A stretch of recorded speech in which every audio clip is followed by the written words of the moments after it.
And we're back with more exciting adventures of Incredible Hoax. I am Chris. I am Mark. And this is the last episode we're doing of this shooting marathon. You feel like tired towards the end of these. Do you? I always feel kind of tired towards the end. Like I've talked a lot. Just depends. Well, I feel tired on this one. Because I burp on camera. Yeah, great. I am not as tired today as I've been on some. So Really? But we've had some long... Yeah. So hopefully it'll end up being good for a podcast. Because we had a long... Yeah, we can do this as a podcast. Star Wars discussion, Blade Runner discussion, and Lord knows what else. So anyway. Alright, so... Now we're talking about... If you were the god of movies... Oh, wow. And if you're the Poseidon of movies, and you could, like, change stuff. Okay. And you'd ask me in the setup whether I meant, like, the way I watch it, or, like, all of it. Like, whether it's going to do with, like, how you view it, or, like, how they're made, or whatever. Stories, distribution, whatever. You're the god. You're the all-powerful god of movies. What would you change? What would you change? Well, from the experience of going to a movie, I think it would be nice to be able to get a ticket where you can pay for your admission for your show, but also, while you're at the box office, give them an extra, whatever it is, $5, $10, and it goes ahead and gives you, you could go ahead and buy right then and there, like a combo meal, like included with your admission. So instead of like giving them money for $10 for admission, you give them $20. Then you can go right to the line, because some of the theaters, it's like self-serve, and then they have a checkout at the end. That would be awesome. All you'd have to do is just go ahead and self-serve, grab your combo, and then just hand them the ticket, which you've already paid for. They just have to punch it, and then you go on. It saves so much time. Okay. I would love that kind of to speed up the process. That's a very practical answer. I was thinking of something more That's like... what I would like. I thought you were going to be going to the more idea realm, but that's a very practical answer. Later. But right now, I just would like to speed up the experience. I hate waiting in lines just to get a bucket of popcorn or whatever. I hate, skip all that. Okay, so this one's kind of started to be done. I'll stay more practical like you. I have more of an idea one, but this is a practical one to answer your practical one. I had said long ago that I wish that you could just pay a monthly deal and just go to the movies. So like, hey, okay, $20 a month, and that gets you, one person going to the movies as many times as they want or whatever. Well, Cinemark, when I saw Last Jedi for the second time, now has a $9 deal. It gives you can go to the movie for $9 whenever you want to, and then each additional showing after that is $9. And then you get like savings on your concessions. You get like a big percentage off your parts. But you can, no matter what, every month you pay your $9. You can go to the movies once on that $9. Well, what I would rather do is see that dollar amount be more like Netflix, where you get more like 15, and I can just go to the movies. I can go like once a week, twice a week, whatever. Yeah. More of a just go. Just go. And my thought is they would make their money off the concessions. Because I get something every time I go. I cannot not go to the concession stand when I go. Yeah. Because I can't sit for 2 hours and not have a drink. Yeah. I can't do it. I'll have to sneak something in if I have to, but I gotta go to the concession stand and get a drink. Right. So they're guaranteed whatever the drink costs, $5-6 a pop. We're kind of in that same mentality right now because, we're both saying, hey, we'll give up the money. We don't mind parting with the money for concessions, so they're going to make their money. Well, yeah. We just would like it to be more convenient to do it. Well, my deal isn't that I can't afford the tickets. I mean, I can afford to go whenever I want. That's not really my thing. My thought is that would encourage more people to go. And, of course, the more people go to the movies, the better the experience get because more money's pumped into it. Hollywood makes, I'm thinking of like the ripple effect. I can afford to go and just pay out of my pocket at 5 times a month if I want to. Yeah. Thank God. So I'm not bragging. I'm just saying thank God I can. I'm just saying that this would encourage me of 10 years ago, I've been all over that. $15, I can go much I want. Oh my God, sign me up. Yeah. Yeah. That's almost like that that fundraiser we went to one time. Yeah. And we ended up really gave them the price of admission for like one movie at the time. And then it was like, but you can we saw like 5, 4. But you can watch as many movies that day as you can stand. And we watched 5 that day, and it was a Hurricane Andrew, I think is what it was. One of the hurricane benefits and back in the day. It hit Florida back in like 93, 94. And we basically saw 5 movies that day for $6, something like that. We saw a kid. I don't know what a kid just did. He just made a big noise. We saw all 3 original Star Wars. We saw Raiders of the Lost Ark, and we saw part of something else, or Ghost, or it was like Ghost or something like that. It was like 90s when that happened.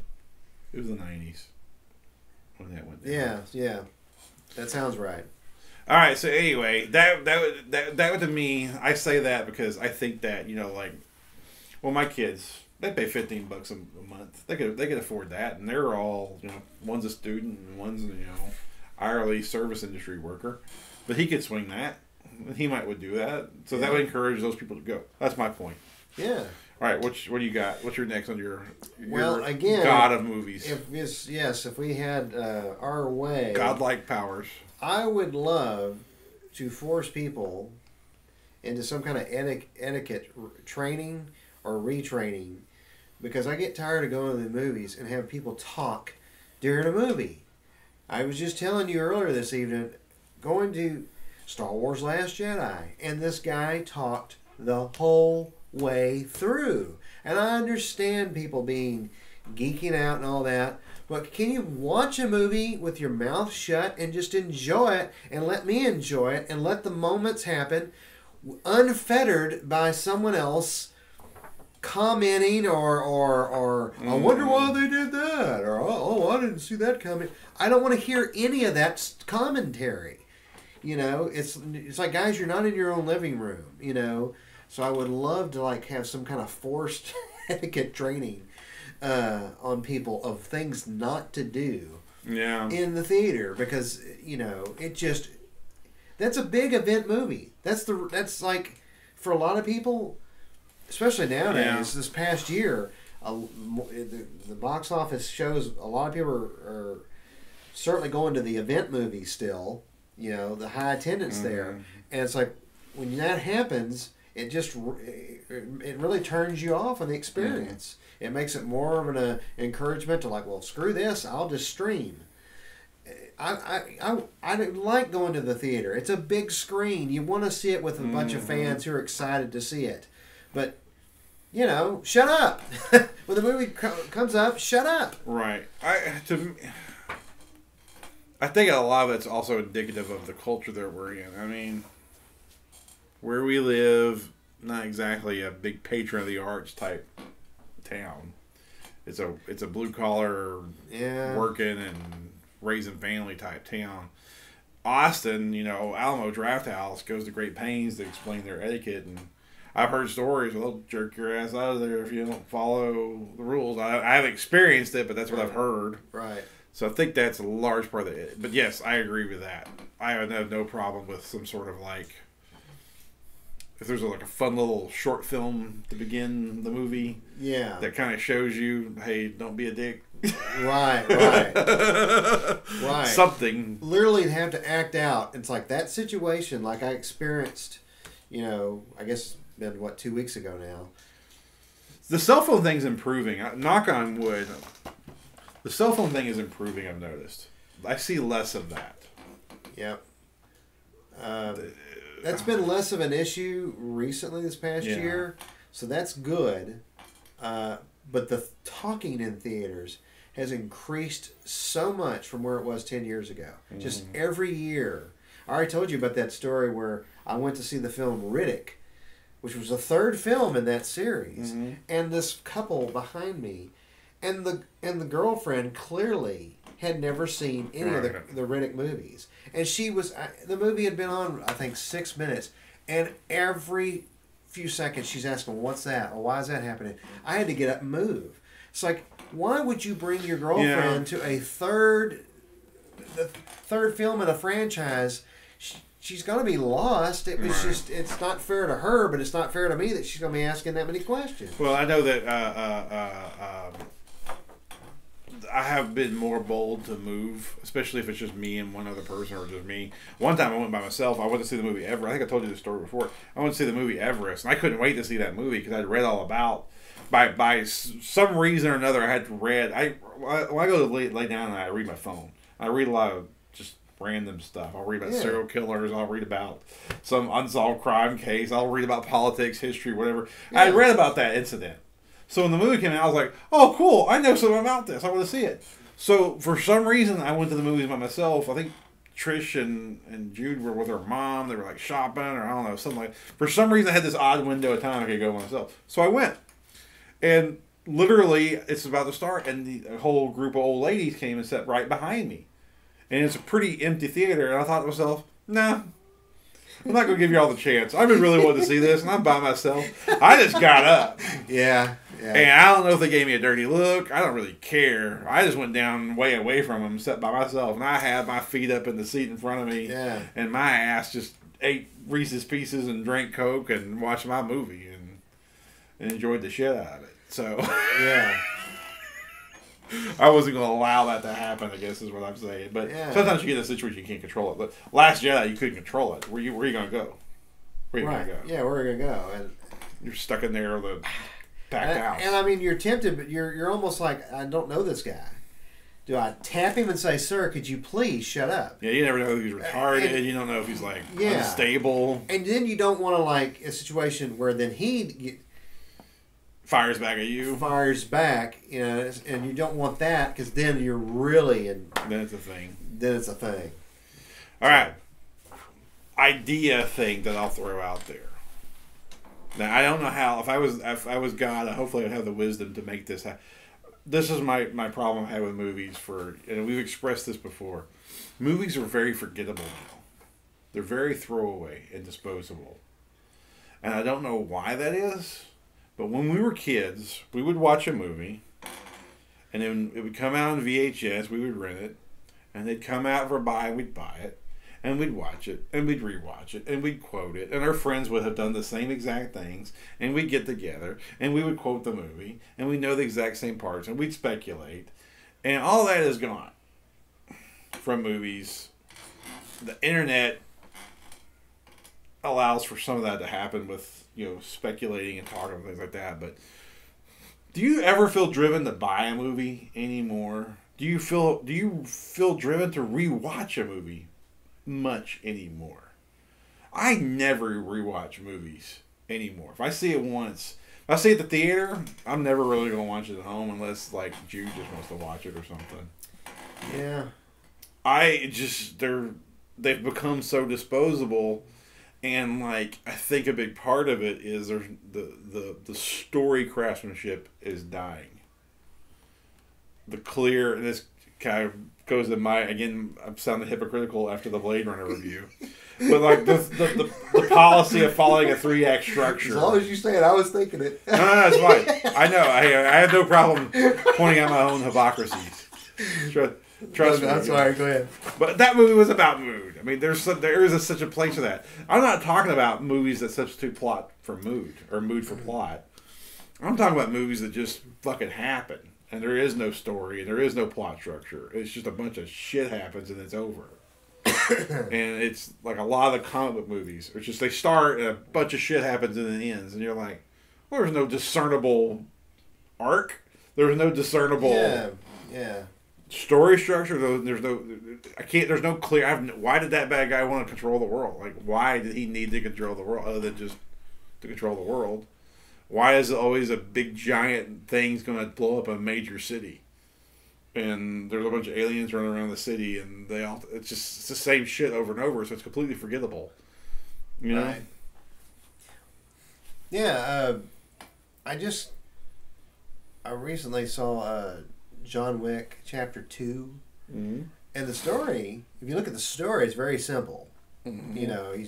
It's almost like Godfather Part 3, I try to get out, but they pulled me back in. Right. John Wick, former assassin, wants to get out of that life, and He's getting pulled back into it and Sure. trying desperately to get out. Very simple concept, but they're able to keep that tension throughout the story, throughout the film. It's really well done.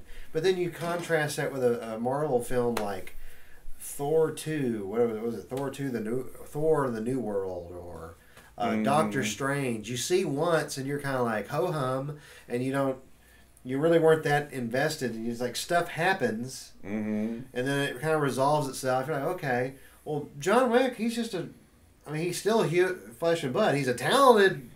He's a killing machine. He's a killing machine, but you still find yourself on the edge of the seat, and you care about his outcome, and that's kind of what we're talking about here. Is we don't have enough John Wick films right now. We got too many of the Doctor Strange films that just kind of like happen, and then in the end you're just kind of like, okay, well, I killed 2 hours. I mean,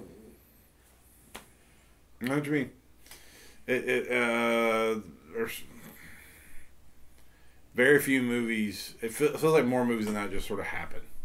Yeah. There's no discernible structure. Pretty much all the superhero movies. No real arc. And then the funny thing about the superhero movies, there is a character arc, but by the next inevitable sequel, that lesson that character learned is out the window. And they're starting over with a whole new arc of insecurities and foibles and everything else that's got to be fixed. It's just, you never move ahead.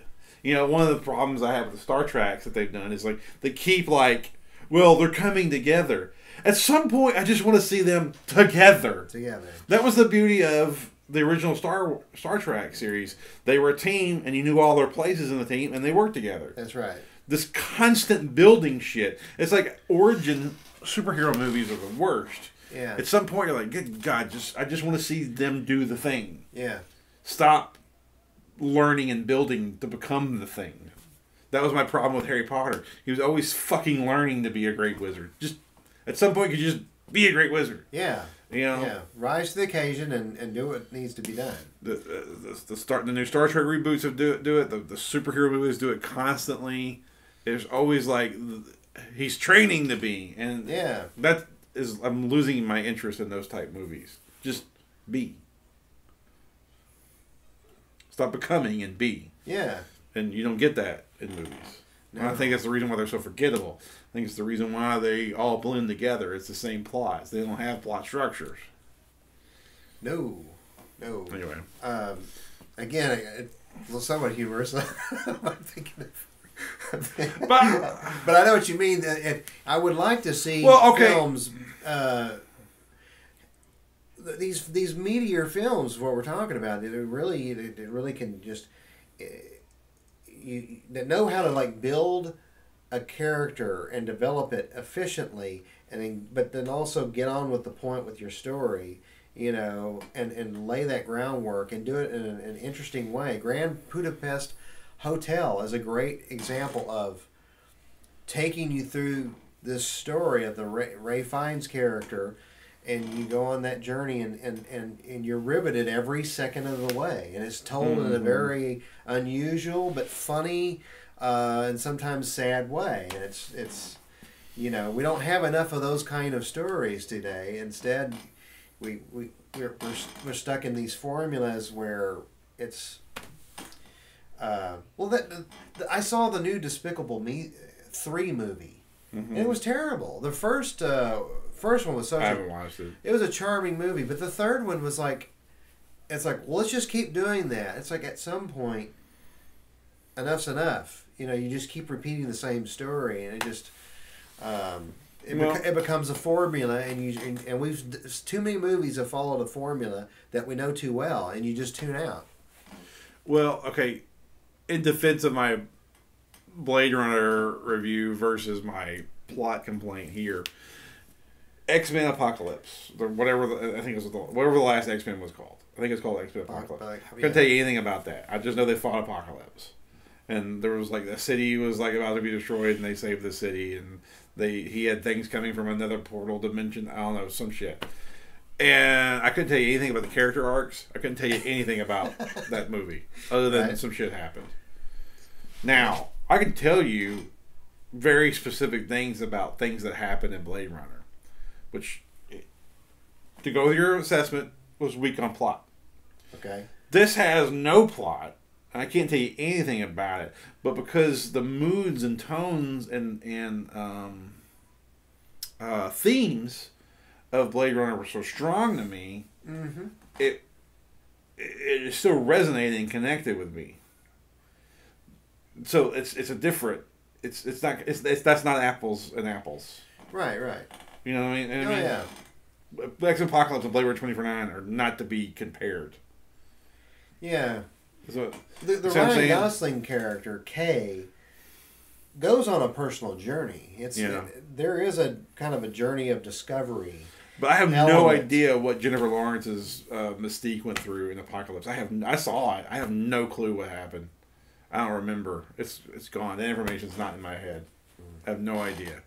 So that I'm trying to defend my review of that, but make sense of this complaint, because I don't think they're not apples to apples. Yeah, I'm with you. There's films that, as I said before, adhere to a formula that is just so. It's so. We've seen it before.